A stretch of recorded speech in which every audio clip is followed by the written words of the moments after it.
कभी सोचा है कि अल्फाज में कितनी ताकत छुपी होती है? चंद हुरूफ मिलकर कैसे गहरे मतलब और पूरी की पूरी कहानियां बना देते हैं। तो चलिए आज एक दिलचस्प कहानी के जरिए अल्फाज के इसी जादू को समझते हैं। तो हमारी कहानी शुरू होती है एक दूर दराज गांव से जो ऊंचे पहाड़ों के साये में आबाद था। वहां एक शख्स रहता था जिसकी पहचान उसकी आदतों और उससे जुड़े कुछ खास लफ्जों से थी।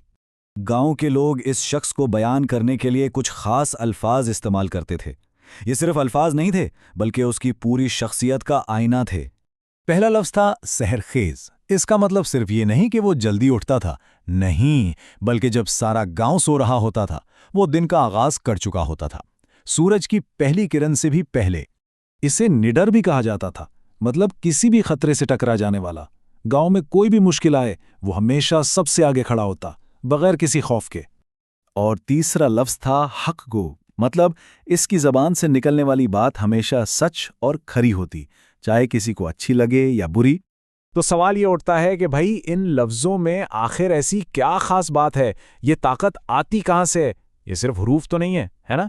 इनके पीछे एक पूरा सिस्टम है, एक राज। चलें इसी राज को समझते हैं। देखें, ये राज खुद इन अल्फाज की बनावट में ही छुपा है। बिल्कुल जैसे एक इमारत ईंटों से बनती है, वैसे ही अल्फाज भी दो खास चीजों से मिलकर बनते हैं, साबिके और लाहिके। तो पहले आते हैं साबके। यूं समझें कि ये वो जादुई हिस्से हैं जो किसी भी लफ्ज के शुरू में लगते हैं और उसका मतलब ही बदल देते हैं। और फिर हैं लाहके। ये लफ्ज के आखिर में जुड़ते हैं और इसकी खूबी या इसके काम को और भी वाज़े कर देते हैं। तो फर्क बहुत सीधा सा है, साबिके लफ्ज से पहले लगते हैं और लाहिके बाद में।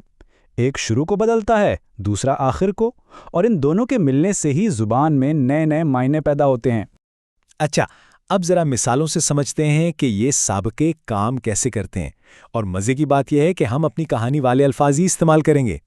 डर वाली मिसाल तो कमाल की है। जरा देखें, डर का मतलब है खौफ, लेकिन जैसे ही उसके शुरू में एक छोटा सा नून लगाया तो मतलब बिल्कुल उलट हो गया।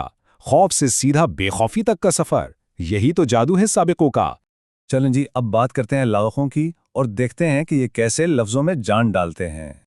यहां दयानतदार को देखें। दयानत का मतलब तो है ईमानदारी, ठीक, लेकिन जब इसके आखिर में दार लग गया तो इसका मतलब बन गया ईमानदारी रखने वाला, यानी एक खूबी को उस शख्स से जोड़ दिया गया। तो अब जब हम ये साबिके और लाहिके का राज समझ गए हैं, चलें वापस अपनी कहानी की तरफ। अब देखिएगा कि हमें अपना किरदार कितना अलग और वाज़े नजर आता है। अच्छा, तो कहानी में होता यह है कि गांव में एक बड़ा सरकारी ऑफिसर आ जाता है और अब हमारे हीरो का असल इम्तिहान शुरू होता है। अफसर के सामने उसका निडर होना खुलकर सामने आया, यानी ने मतलब बगैर और डर मतलब खौफ। वो बगैर किसी डर के सच्चाई के साथ खड़ा रहा। और उसके इसी अमल ने उसे दयानतदार भी साबित कर दिया, यानी वो शख्स जो दयानत यानी ईमानदारी को दार यानी थामे हुए था, उसने अपनी ईमानदारी नहीं छोड़ी। और क्योंकि वो हक गो था, इसने सच बोला, तो उसके सच बोलने पर एक कानूनी कार्रवाई शुरू हो गई। अब ये लफ्ज भी बड़ा दिलचस्प है। कार यानी काम और रवाई यानी उसका जारी रहना। तो उसके सच ने एक अमल को शुरू करवा दिया।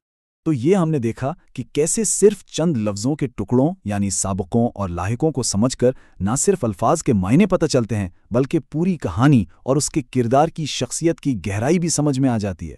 तो आखिर में एक सवाल, ज़बान सिर्फ बोलने के लिए नहीं होती, ये सोचने और तख्लीक करने का एक औजार है। अब जब साबिकों और लाहिकों का ये राज हमारे सामने आ चुका है, तो ज़रा सोचिए, हम अपनी दुनिया को बयान करने के लिए और कौन कौन से नए ताकतवर अल्फाज बना सकते हैं।